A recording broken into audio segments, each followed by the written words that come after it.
Meanwhile, India's External Affairs Minister Sushma Swaraj is at the NAM summit. It's the acronym for the Non-Aligned Movement.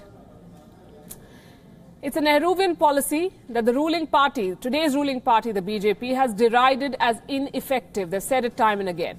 It stood for India not siding with either bloc during the Cold War. But the Cold War is long over. So what's the point of this NAM summit? And what is India doing there? Are we still non-aligned? For the moment, let's dwell on what happened at this summit. Sushma Swaraj brought up the case of terrorism, the issue of terrorism, calling it the biggest danger to international peace. Chairman, terrorism is one of the foremost threats to international peace and security. It maims and kills our citizens and undermines our ability to attain our developmental goals.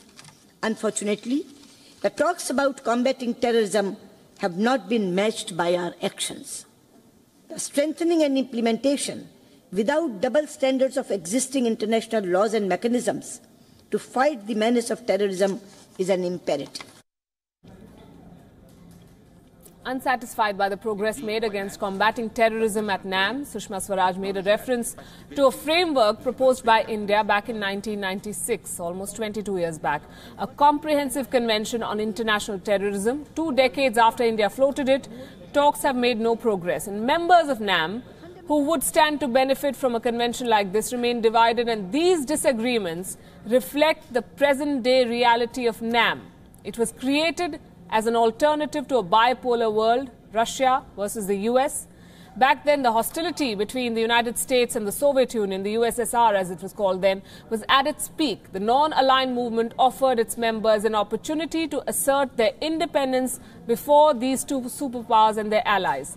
But we now live in a multipolar world. After the Cold War, NAM redefined itself as a group of countries that are non-aligned with any major power.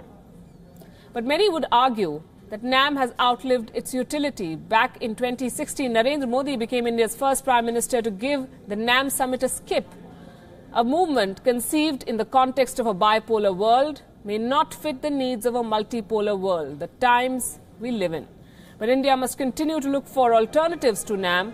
Now, why would India need something like that? To grow as the next superpower, India must look to develop other non-aligned partnerships which operate outside of the influence of the US, China and Russia.